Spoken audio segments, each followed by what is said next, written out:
Hello, everyone, and welcome to the webinar, COVID-19 Conversation, Leadership in Times of Uncertainty. My name is Gabby Lemon, and I'm the event specialist here at Workplace Safety North. We appreciate your attendance here today and want to let you know COVID-19 Conversations is an ongoing webinar series that features a monthly webinar from May to August on issues related to the current global pandemic. Before we get started, we would like to mention a few housekeeping items. During the webinar, you may see the screen freeze up or hear static on the microphone. This is usually temporary and due to internet connection issues. We appreciate your understanding and patience with the technology. Your microphones have been muted, and we ask that you use the Q&A at the bottom of your screen for speaker questions. If you have any technical issues using the Zoom application, do let us know in the chat box and we'll do our best to help you. So to clarify, please put any commentary or technical questions in the chat box and speaker questions in the Q&A section. Resource information and a recording of the webinar will be sent to you within 1 business day. Now I'd like to pass things over to co-host Angel Poitra, Community Engagement Specialist and Certified Psychological Health and Safety Advisor at Workplace Safety North. Welcome, Angel. Thank you so much, Gabby, and welcome to all of our viewers. And I just have to say a special welcome to Chuck. I saw your name pop up.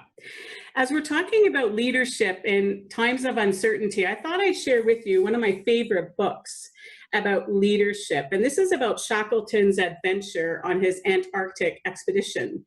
And when he was looking for the men, at the time it was just men to be on his ship, this is the advertisement that he placed in the local papers. He said, "Men wanted for hazardous journey, small wages, bitter cold, long months of darkness, constant danger, and your safe return was doubtful. But if we were successful, you would have honor and recognition." Amazingly, thousands of people applied to be on Shackleton's ship. Only 27 were chosen. Once they set out to sea, they realized they had a stowaway. So they were 28 men who signed up for a 120-day journey. Their journey actually lasted 634 days, over 2 years. Shackleton brought all of his men home because he knew how to lead in uncertain times. And just coincidentally, the name of his ship was Endurance. Endurance, yes. So we only have 50 minutes with you today, and you were very, very kind and open in sending us many questions and comments. What we can't answer today, we hope we've recorded answers in our Q&A and in the resources that we'll send to you after. Nadine and myself will also provide you with our email addresses. Feel free to reach out to us. And as Gabby said, please use your Q&A box as we go through. So much like our in-house Feed Your Brain, we'd like to know a little bit about you. So Gabby is going to put on a poll, and I ask you to answer the question, what best describes your role? As you're completing the poll, I'd like to introduce Workplace Safety North to those of you who may not know who we are. We provide health and safety services to the mining and forestry sector of Ontario. Due to our nature of being located in Northern Ontario and being good community partners, we try to help as many organizations and businesses as possible. We provide mine prevention services, emergency service consulting, and Nadine Trodel, our guest today, leads our newest program, Leadership Plus. You can visit us at workplacesafetynorth.ca for further information. Find out more about Workplace Safety North. In a recent survey, 89% of our staff said it was a great place to work. So Gabby, here's our poll. So 30% of you identify as management. That's wonderful. And I think we can all agree that each of us leads with or without title. It can be in our workplaces, it can be in our home, it could be in our volunteer work. So without going any further, I'd like to introduce our guest today. Our guest is Nadine Trodel.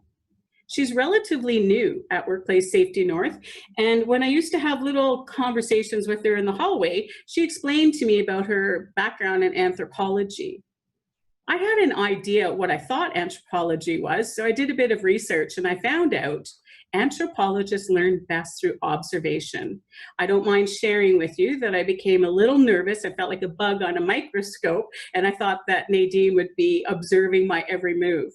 I quickly came to realize through Nadine's work and her background and her storytelling that Nadine observes us and those around her so she can best share and help us all through this journey that we're on today. she's not being nosy. She's really trying to help us. So I'd like to welcome Nadine. Thank you, Nadine, for joining us today. Thank you, Angel. That was a lovely introduction. And my role at Workplace Safety North is not so much about observing. I'm now trying to take what I learned and observed over the years and pass it on. So you're safe. You're not under a microscope. Thank you. Yeah, I'm beginning to see you are sharing your wealth of information. And that kind of brings me to the first thing I'd like to ask you. As an anthropologist, what are you finding most interesting during COVID? And like when we talk about leadership in uncertain times, if we could tie it into that. And I'd like to start our conversation today with that. How do I get my screen to come up here? Sorry, I'm new at this. We're all new at it, Nadine. It's a learning exercise for each and every one of us. Okay. So as an anthropologist, I'm wondering what my colleagues are doing. The more academic anthropologists are probably looking at what's happening in the world at the moment with COVID and all the unrest and difficulties that the human population in general, it's a global pandemic, right, are going through. And I'm sure there's some of them out there that are observing and studying. I do have one part of my brain looking at it like that, but I'm much more applied. So I'm looking at this and saying, well, what have I seen in the past? Where can I find analogies? Where can I find ways to explain to people what's happening now so that they can start trying to understand what's going on? But really focusing on it as a leader rather than coming at it from the health perspective. We've got professionals dealing with COVID. We've got people who are dealing with that part of it. So that's not what we're talking about today. So from an anthropologist point of view, I really want to look at what's happening to this global pandemic that's really affecting the whole planet. And it's indiscriminate. It's not just affecting a certain group. Anybody's susceptible to it, and it really is making life very different to what it was a few months ago. So for me, it's about looking at the cultures and how they're dealing with this. And I take a little bit of academic creativity here, and I talk about something called culturogenic effect, which is really how individual cultures respond to stress. The stress that I'm talking about, though, is going to be organizational or company stress. So I'm looking at company cultures and how they are responding to what COVID is throwing at them from all directions. The thing that's interesting here is that we forget sometimes that cultures are made up of people and the way they respond to life. And that is what we call social cultural ecology. There's a model that we work with, or some of us anthropologists work with, that looks at the different factors that affect a person and how they make decisions and how they see the world. And leaders need to understand that that is what they're dealing with. So the people that are working for you, your peers that are working next to you, and your supervisors working above you are all coming from the social cultural ecology that defines who they are and how they interact with the world. So there's generally 5 factors that we look at in this model. And I'm going to use a little demo, if that's okay, Angel. Absolutely. I brought something in that might lighten the mood a little. I'm going to go back a bit because the lighting's a bit, this is my little babushka doll. So the idea is that these 5 factors are like different layers, a cultural shape that defines the person in the middle of the shape. So this is my little Canadian babushka doll. And each shape here, as it gets peeled away, represents one of those cultural factors that shape a person and how they interact with the world. So this top layer, this little polar bear, this one's representing in an organization is going to represent the framework within which everybody works. So the management systems, the processes, and so forth. And if we peel that away, just give me a moment here so that I don't drop everything. We have the next layer. This is a little seal. And this in an organization is going to probably represent their leadership team. So how that leadership team is behaving during COVID, how they react to the stresses that are being thrown at them, how they have relationships with the people that work with them and around them, What is trust? What is integrity? What is authenticity? What is empathy? All those questions are what this layer is going to represent as a leadership team. The next layer, if we open that one up, the next factor that's going to affect the shape of the person working there is represented by this little fox, and this is the actual workplace. So this is your tangible, touchable workplace. So things that you work with, touch, feel, equipment, space, location. That's going to affect how a person interacts with the world. So we've gone from the management system, the leadership team, to the actual workplace. Now, the second last layer, the fourth element in this model that we look at is probably the most important, because it's a perceived workspace that an individual is in. And this is the one that really leaders have to be most cognizant of. So how does a worker perceive the work area that they're in? How do they perceive the work that they're doing? Do they feel safe? Are they comfortable with what they've been exposed to? And with COVID, this is going to be really important for leaders to consider. So this little owl is representing that layer. The last one, of course, is actually the individual themselves. So this case, it's a little bunny rabbit. I'll bring it right close. Maybe everybody can see the little funny little face. Okay. So this is you and me. These are the people that work and are going to work. And how I define what I feel on a given day at work is affected by all those other factors. So that's why I say it's about this culturogenic effect of the policies, procedures, the leadership team, the workplace itself, the perceptions.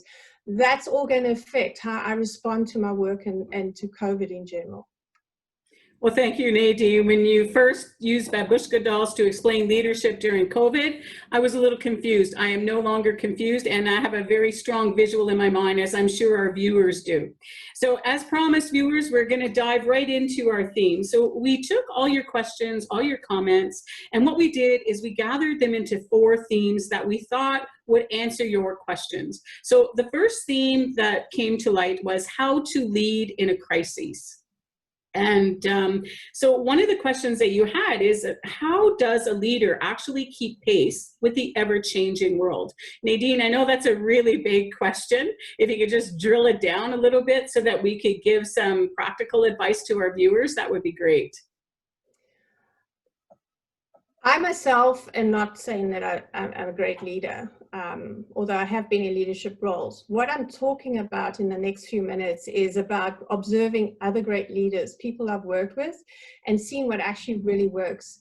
And some of the most exceptional leaders I've ever seen have a couple of things that they do that are really important. The first thing they do is they're very clear on what they can control and what they can't control and what they can influence. That whole part, remember we talked about this perception layer, the little owl, where how I perceive my work environment and my leadership team. They are very good at tapping into that layer and that factor and saying, so how can I influence people to deal with what's happening? How can I influence people to move forward comfortably? And it's really about understanding what you can control and what you can't, because you cannot, as a leader, control everything. I mean, COVID has shown us that. And you also cannot, you can only influence people, but it's important to realize that you can do that. So it's understanding that the person that's coming to work for you, this could be another miniature babushka doll, right? This could be peeled away in 5 more layers, and it could represent the person's community they live in, their social network, their family, their cultural factors. So you could actually keep drilling down into these little layers that a person is coming from. This person has been affected in some way by COVID. There's a whole spectrum of effects. So some people have been directly impacted. They may have lost a loved one, extreme level. Other people are just exposed to it on the social media or the news the whole time. So you've got this whole spectrum of effects. And that's really something that could cause, and the way our lives have been changed as well. So we talk about in anthropology something called cultural bereavement. And it's really about the loss of those cultural touch points that are so important to us as individuals. So yes, it may sound, sort of a little light and fluffy, but having coffee with my friends is maybe something that was important to me in the past, and I can't do it anymore, so I've lost that. And that's something I have to bereave. And I use the word bereavement because it really is about mourning the loss of something important. We also talk about there's a loss of security. Some people have lost their jobs, their livelihoods, their businesses. So there's a loss of that. There's a loss of sense of self. My work may have defined me, and now I can't do my work the way it used to be. So now I've lost that. I've lost the sense of who I am. You've got all these losses that sort of perpetuate into the stress level that a person's got in their workplace. So as leaders, we've really got to look at that stress and that loss and try and find a way to deal with it. So in my readings and my research before the session, I found something that was quite interesting. They talked about countries that have what they call low intensity wars. And these are things that carry on for long periods of time, and they indiscriminately affect everybody. It could be the war could affect both a soldier and a population.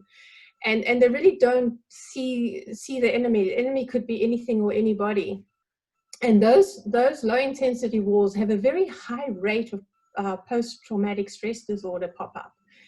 And I know I've seen on the news sometimes when we have medical professionals talking, they talk about, in a few months' time, this might be an issue that we'll have to deal with. So when we talk about a low intensity war, and we look at the definition of a long period of time and indiscriminate effect, it kind of talks to COVID, if you want to think about it.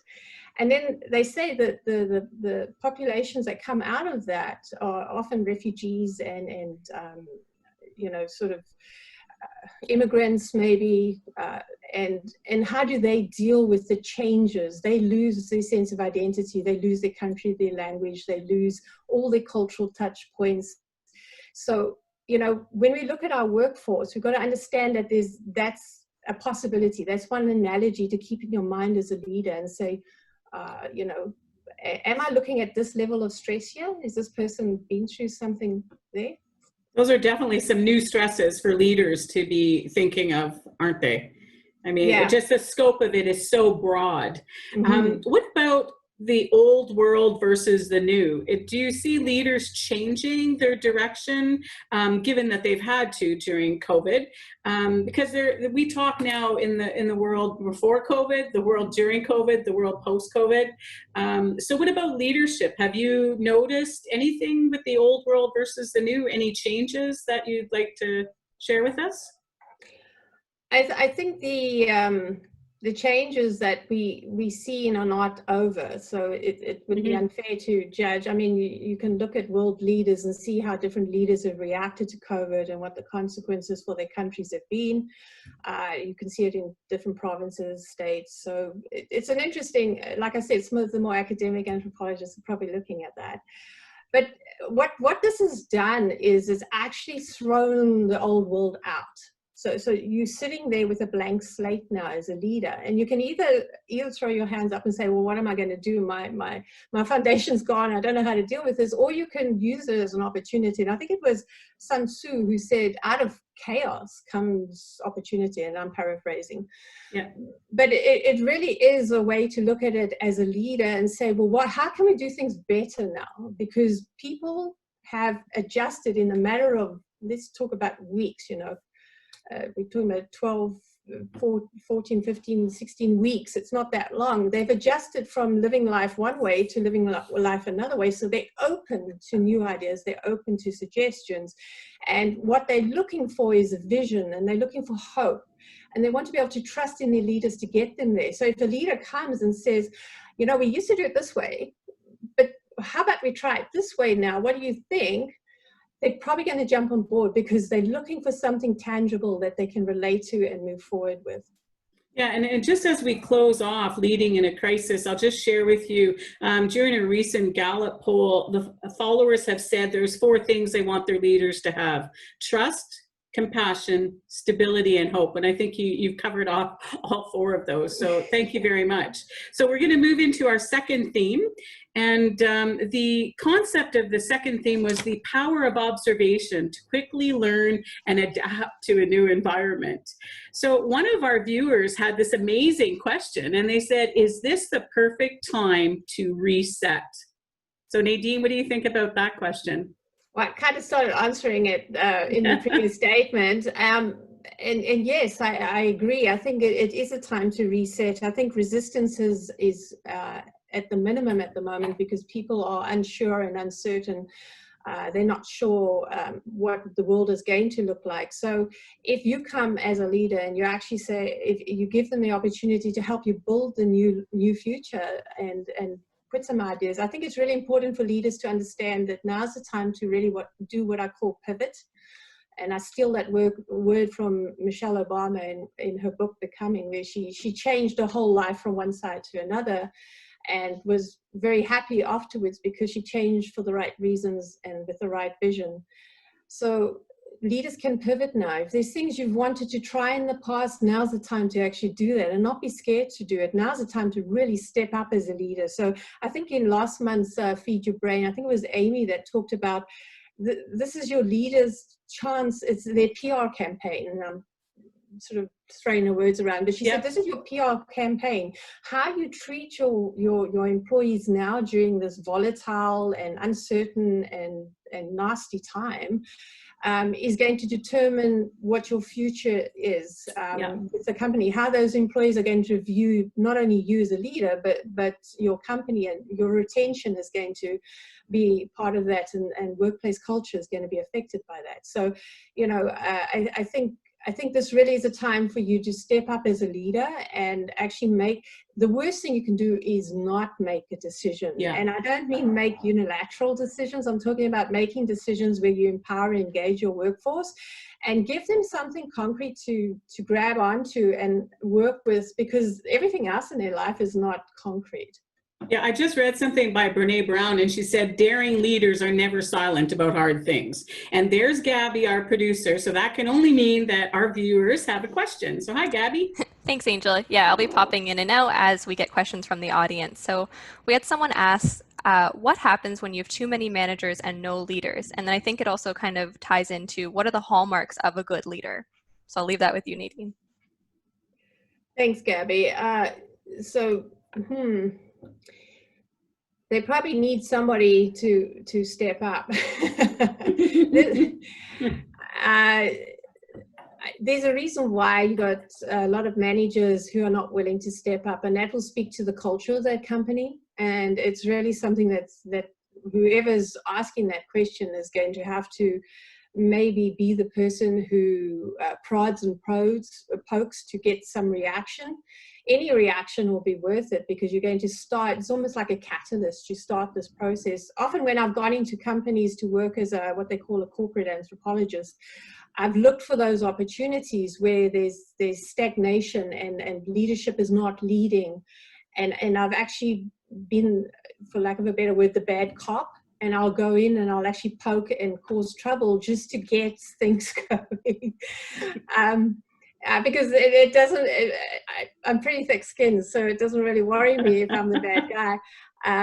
But yeah, so it's a problem, and in coming weeks and months, that group, whoever you're referring to, unless one of them actually steps up and starts engaging everybody, maybe engaging the other managers in looking for solutions and changing the way they lead, they're going to have problems in their company for sure. Short of actually pushing somebody to do that, the best thing is to look for the person who's got the most vision. The one who really, even if the vision's not perfect, it doesn't matter. Leaders have to accept that. They're never going to make all the decisions correct. Sometimes you're going to make a mistake, and that's okay. That makes you human. It makes you authentic. It's okay to be wrong sometimes. It's how you deal with that wrong that's important as a leader. So communicate that, you know, this didn't work. We're going to have to try something else. And then get everybody engaged in saying, okay, how can we make this work? What went wrong? Would it, you know, can we tweak things, or do we have to throw it out and start again?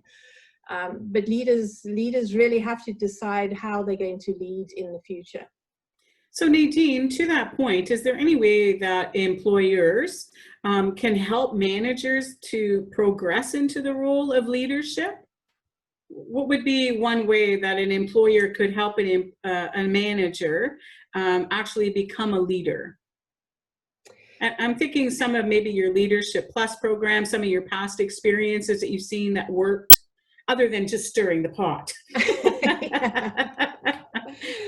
Yeah, if as a leader, it's very important to understand that social cultural ecology that your managers are in, because they come to the workplace with a slice of that every day. So if you know your team well enough, you'll know what people's strengths are and what their weaknesses are, where there's opportunity for improvement and things like that. But this is the time to actually really tap into those strengths and understand who on your team can do what, and setting them up for success. So find something that each manager is really good at and give them a task to go with expectations. It's really important to set expectations that lead towards the vision, because that gives that hope factor. It gives them something tangible that they can control. The biggest problem with COVID is nobody can control anything at the moment. So it's about giving people back some form of control, especially people in leadership roles, which managers are, and allowing them to actually move forward with something and succeed at it, engaging them, providing resources, providing feedback and support, and making sure that they set up to be successful, and not taking the credit as a leader. That's really important. You need to be able to let them run and just basically, nudge here and there to make sure that they don't fall off the rail, for another analogy. Right. Well, our viewers too, under this theme of power observation and to quickly learn and adapt. So during all of this, while we're trying to run a business, while we're trying to maintain our home, while we're trying to keep abreast of COVID and the many changes that we bring, how do we as leaders make sure that we're maintaining that human touch that is so very important when you talk to, the post-traumatic stress disorder and the grief that people are feeling and the bereavement? And so how do leaders maintain that human touch, not only for the people around them, but also for themselves? Because sometimes I think we forget to take care of the leaders, and the leaders are busy taking care of others. Very true, Angel. There's a lot of expectations put on leaders at all levels, whether it's a team lead or a supervisor or manager. It doesn't matter what leader you're talking about. And there's also informal leaders. So there's people within your community and your work team and that who are strong influencers and lead without a title. And those type of people often take on a lot of weight. They take on a lot of emotional responsibility, and they're always trying to prop everybody else up and keep everybody else going. So yes, it is important to realize that you as a leader are human as well. You need to be aware of your own strengths and weaknesses. You need to be aware of your trigger points. So when I start becoming irritable and snappy, or some people talk about a physical response, they feel like they can't breathe properly, or those are your trigger points, and you really need to be tuned into who you are and what they are. And it's those times where you really need to step back and just take a time out and re-energize that battery. Because if your battery runs flat, you can't help anybody else out as a leader. Can I tell a story about one of the... Absolutely. Okay, so one of the cultural transformations we did in a big company, the leadership team realized it was a really long journey, and it was probably it turned out to be about a 3-year journey before we started seeing solid success in reaching our vision. But by the end of the first year, the management team was exhausted. They had been putting themselves out there and leading constantly 24/7 for nearly a year, and weren't seeing too many results yet. It takes about 2 years to see real transformation in a culture. So the first year was really tough, and it was a constant battle and fight. And we realized at that point that if we didn't stop the way we were behaving and doing things and give ourselves a little bit of a re-energizer way, we weren't going to be able to succeed in this journey that we were on. So we brought on board what we called the red button. You know those Staples red buttons? There's literally one of those, and we whited it out and we called it, I'm probably going to get in trouble for the F button, and and we had it in our boardroom, and so we would be in meetings, and it was hard, and we were starting to get irritable with each other, and then we were all empowered to hit that button, and we'd literally like slam it, F button, boom. And that gave us all permission to stop what we were doing and just start looking at the absurdity of the things that were happening, laugh at how we had done stupid things as leaders, because all leaders make mistakes, all leaders do dumb things, but you can't talk about that in public, right? You've got to fake it kind of thing. So amongst us, we would have this sort of timeout session. Sometimes it was really bad. We'd actually take a period of like an afternoon or something and actually order in pizza and just relax and basically let the steam dissipate. And then at the end of that, we were all in better moods. Because we were a very tight-knit team, we had to be, and we were all back on board as supporting each other and being there for each other. And, you know, we went back to our job. So it's the red button. Well, we've discussed two themes, and I'm going out to buy my own babushka dolls and my red Staples button, and I'm going to put another word on top of it. So all virtual viewers, stay with us for the next 30 minutes, and then you can run out and get those things to help you with your leadership. So our third theme was about the skills that make a difference to influence, enable, inspire, and drive outcomes. And under that, you, our viewers, had these things. And one of the first things that came to light is you wanted to know what are the top 5 skills that a leader needs specifically to build trust. Just a small little question, Nadine. Yeah, that's a big one. Trust isn't in our cultural transformation world, we talk about trust being an outcome. So it's not something you can train people to do or that. It's more about a whole lot of little micro things they do along the path that set the tone for that person to be trustworthy, if I can phrase it that way. And I think some of the key things to remember is that people trust authenticity. And so it's really important to be yourself. Don't try and be a leader that you're not. Just do the best leader you are, and you will build that trust. And I've seen the whole gamut of trust in different people. So I've seen leaders that are, you know, the hero leader that leads from the front, Superman, yeah, follow me, I'm going to take you safely there. And that works for certain groups and certain leaders. I've seen the other style, which is the servant leader, which is, you know, they kind of support and promote from behind, and they're very much empathetic about how to have their team succeed. And then there's the host leader as well, which is kind of a hybrid of both of those. This is a Brent and Dent book called How to Lead Teams, I think it's called, Leadership of Teams.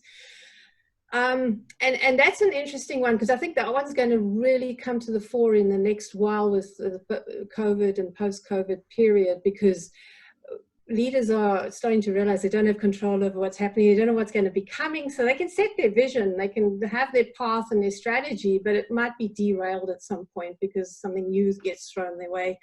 So it's really about understanding that the how can I put this? The way leaders interact with their teams, and that has to represent resilience, making sure that they can be there to pick up not only the collective of their team, but themselves as well as individuals. Look at it and say, okay, so that didn't work. Let's try something else. What can we improve? How can we do it? And be resilient about that. And they're going to have to build that up in their teams as well. So, right. Yeah. We think about, post-COVID, change fatigue. That was nothing compared to what we've been living in. And one of our viewers, they're very interested in knowing, how do we get employees to stop resisting inevitable change? And it's the age-old question, but it's become even more at the forefront now with COVID because everything has changed, like you said. So how do we get employees to stop resisting change? How do we get them to realize that the old way is gone and maybe gone for a period of time or forever? So how does a leader get that message out? I probably touched on it earlier when I said you got to give people something to control, and you do that by changing the narrative. You change the story that that person's living in. You change their social cultural environment that they're coming from. So on one of the projects that I was working on, we had this cultural transformation occurring, and it was a unionized environment. We had a really strong vocal union component that was negative, and they weren't happy with the change that was happening and the style of management that was being put in place, because we had to change the management style to get cultural transformation. Remember the layer that the leaders actually affect most of cultural transformation. So we had in particular a handful of very vocal members of the workforce going around and being negative about things that were happening and being very vocal about it. And because of their roles as leaders in the union, it wasn't something we could stop. So it was about changing the way that person dealt with that story. And on one of the walkabouts one day, I was walking with the person and I said, well, you know, tell me, I keep hearing these stories and that, tell me what's your story. Tell me how you feel about everything. And I got this dump. It's like, management hasn't done this and this and this and this for 30 years type of dump, right? So, and I let him vent. I let him just go for it. I mean, you got to have a thick skin as a leader sometimes. And I said to him, I said, so that, you know, I'm not disagreeing with you, but so here's my question to you. If you had to choose 3 things that you feel are the most important, would make the most difference out of that big list you've just given me, which would those 3 be? And he gave me his top 3 peeves, these top 3 things that really irritate him. And I said, okay, let's see if we can do anything about that. And it took a bit of persuasion because we had to go through the collective bargaining agreement and get the union on board and then get him on board, because the last thing you want to do is include somebody in a vision or a process and they don't feel like they are part of it. So we empowered this person, and what we did is be careful what you ask for sometimes. We actually brought him into the management team as a full-blown member. He was in the boardroom, and we basically gave him the 3 projects to run. And we said, here you go. This is your baby now. You fix these 3 things. We here as your support team. So if you need anything from overtime to equipment to getting people off other jobs to come and help you, you know, subject matter experts and so forth. And we let him run with it. We basically empowered him to totally do it. And it didn't affect his status in the union because we'd gone through the previous steps of he was going to move back after 3 months into the union with no negative effects. So he just grabbed this because he had control. He had something that he could do, and he ran with it. And he, to his credit, he just did amazing. Fixed everything, and we kept in the background. We were there as a support team, and we allowed him to communicate what was happening. We allowed him to take the credit. It was all his anyway. And basically, we just provided recognition publicly for all the great things that were happening. And it had a whole lot of win-wins. So the main thing was we got 3 major big things that the workforce had been harping on for years fixed. Very obvious. We gained integrity, and the workforce started saying, hey, this team really does want to do something. This management team really does want to help us. So we started building that bit of trust, right? One of those little micro actions. And this person that we brought into the boardroom gained insights into what it's like to be a manager. Right. Take a walk in my shoes. Yeah. And then he went back to the workforce, and he was still a very strong influencer and very vocal, but it was in a positive way. So we changed the story, we changed the narrative. So some of our viewers, Nadine, around driving outcomes and inspiring and influencing, there was a couple of conversations around how do we make sure everyone is putting in the hours? And to the flip side of that, or do we even need to do this? And I think that has to do with the shift to some organizations moving to home office, where leaders, managers, supervisors no longer have the day-to-day contact. So the question around that was how to make sure everyone is putting in the hours, or do we even need to do this? Okay, my initial response is, so what were you doing pre-COVID with this issue? So, there has to be, your company has to have some kind of process to make sure that people meet their goals and outcomes. In the last Feed Your Brain, both, I think it was Amy and Karen, they talked about, even they, and Angel, you and I can probably attest to this as well, we're not working to the same level we did before because there's so much stress and pressure on everybody now with the changes and that. So you, as a leader, you can't expect your people to be 100% of the time 100 kilometers an hour. It's just not possible. They're going to burn out. So you're going to have to keep that in mind as well. But at the same time, there's ways to manage that, and you would have done this pre-COVID as well, where you set expectations for an individual, and that could be the part of those goals or tasks that they want to be part of. Set those expectations, make sure they're achievable. You don't want people set up for failure, because then it's just going to double down on everything else that's happening. And if you understand your team well, you'll know which of your team can get stretch goals. You can give them a little bit more and push them a little harder, and actually they want to be pushed a bit harder. And then the other ones, you're going to just set good, reasonable, achievable goals and expectations. And it's about setting those expectations, checking in with conversations, not checking in like, well, what you're doing and where you're at. It's like, how's it going? Is there anything you need? Is there any roadblocks, or is there anything that's stopping this from happening? Do you feel comfortable achieving this? It's about having those conversations as a leader, and it's basically you've engaged and you've empowered that employee to take something like we did with this gentleman and the 3 tasks, and let them run with it. Because that's going to give them confidence. That's going to build their foundation of hope, and it's going to give them something to strive towards, that vision. So it's looking forward rather than just looking at the news every day and what COVID's doing. So it's really about taking individuals and making sure that they can achieve success and they achieve those expectations. It's not about having a timeline, unless that is an important one. But if they don't achieve that, well, that's the same conversation you would have had pre-COVID.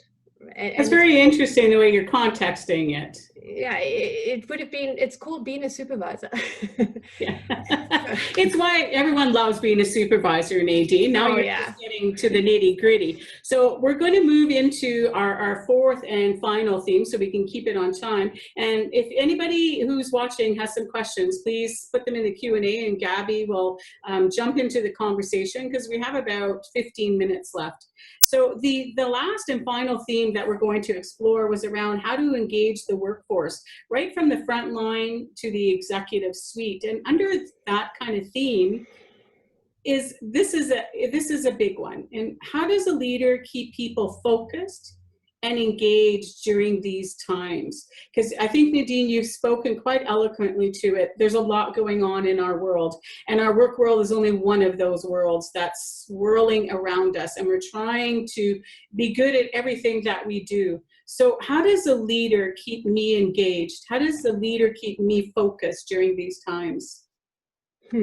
I kind of started touching on it in the previous comment. I call it the leadership dance, and the reason I call that is because it's literally about this management team or the leader sort of like stepping forward and then stepping back, and then stepping forward and stepping back. And what I'm talking about is, as a leader, you're going to have to step forward and lead.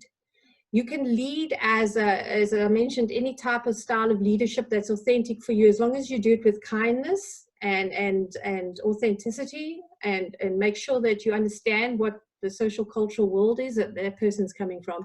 You can lead a person through setting expectations. The expectations have to be achievable. they have to be part of that process. If they don't think that expectation is worth doing, they're not going to be motivated to do it. So as a leader, you need to have them on board. You have to have them really invested in that expectation, those goals. It must be very clearly communicated what the expectation is, how it's going to play out, what the outcomes are, and so forth. And then make sure they've got all the resources to do that. And then you step back as a leader and you just watch, you check that things don't get derailed. You make sure that things are happening. You check in every now and again and make sure everything's happening, and trust them. Trust your employee. If you don't trust your employee, they shouldn't be working for you. So trust your employee to actually get that expectation achieved, and praise, recognize, give credit for that success. And that's when you step forward again. So you step back to let them do their thing. Right. You step forward to recognize them, and make sure that they get the credit. The trick is when you step forward that third time, the second time, you're actually starting to think of the next step of expectation. So you kind of segue in from this recognition and say, okay, so now what's the next thing we can do? Let's talk about this. and then you kind of lead them into the next thing, and then you step back again. And you let them do their thing, and repeat that loop. So it's really about engaging and empowering your employees so that they can have something tangible to grab, something that they can be successful at, and actually have one aspect of their social cultural world that they've got some control and success at, because the rest of the world's a little wonky at the moment. Yeah. Hello, Gabby. Hi, Angel. Thanks.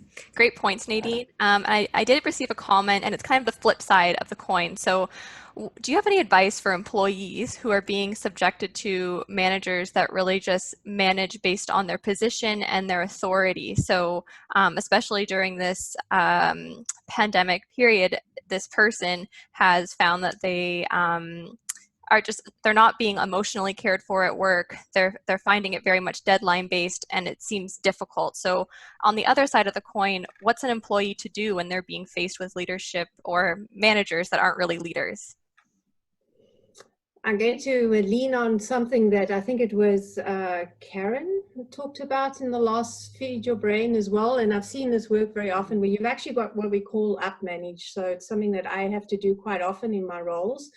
I will often manage up to the CEO or the president or something, and you know that's not unusual. And it's about forming those relationships and having those conversations. I'm assuming that there's somebody that every person is human, and there must be a way that you can talk to your manager when you're in that position and have a conversation. It might be starting a relationship with that person in the sense of understanding who they are, who their world revolves around, what's important to them, what hobbies they have. I know it sounds a little sneaky, but you've got to kind of find common ground somewhere with that manager so that you can start discussions on how you're feeling.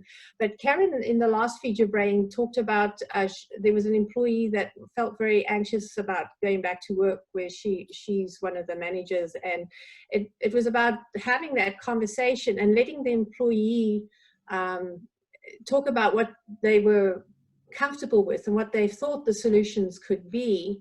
And then, of course, you've got to have the leader that says, yeah, that's a good idea. Let's try it at least. So when you up manage, you've got to try and initiate that conversation. You've got to try and get to a point where you can have that conversation and say, you know, how about we try some things, because it's really, and what's in it for the manager? So that's where that relation part is important. What's important to them? What are their values? What are the things that really make them tick? And you tap into that.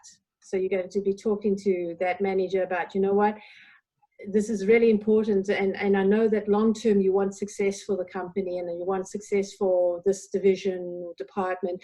And I know how we can all get there if we all work together. How about you try something like this? And it's about having the conversation in the flip sense. So Nadine, thank you. I think that's an excellent way to look at it. And just to close out our last theme, a couple of our viewers wanted to know this. Do all people need the same motivation?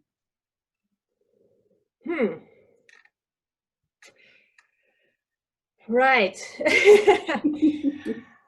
I think that the hook that I'm battling with is the same. I think everybody needs motivation, and I think everybody can be motivated. It's really about.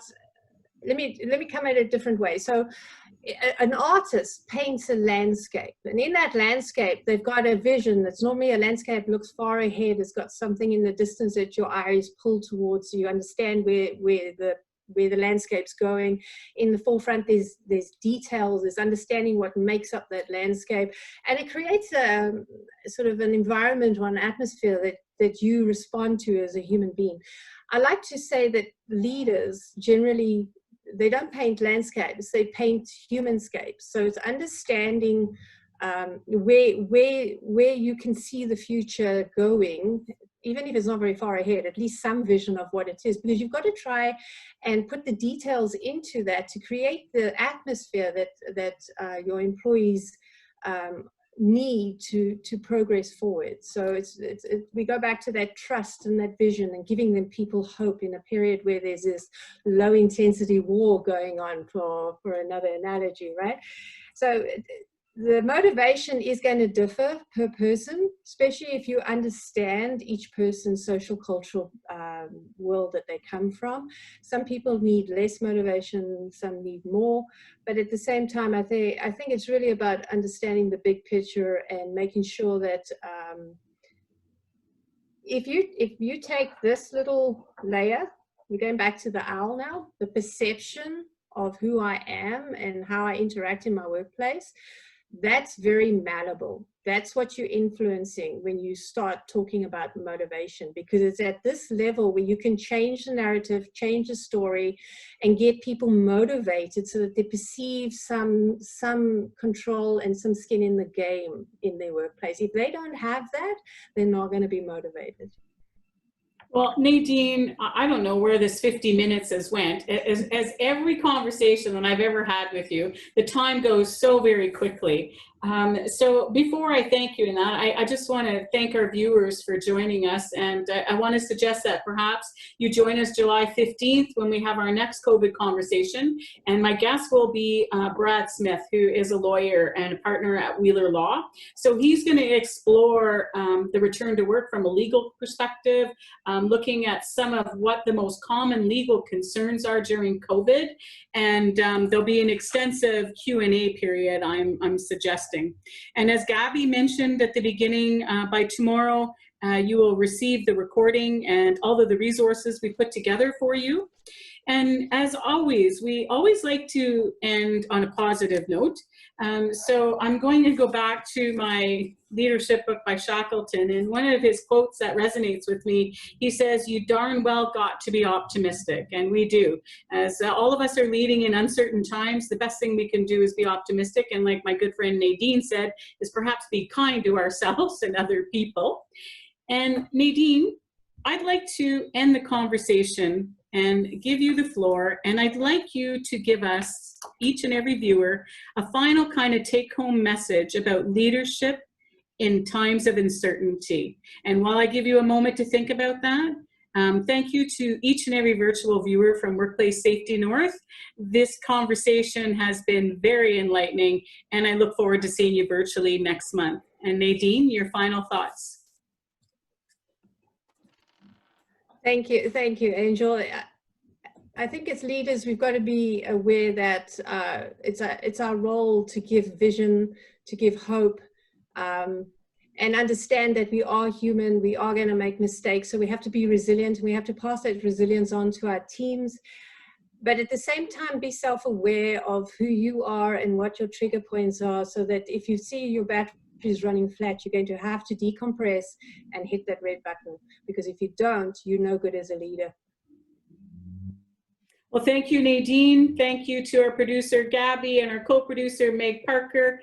Enjoy the rest of your day and stay safe, my friends. Goodbye.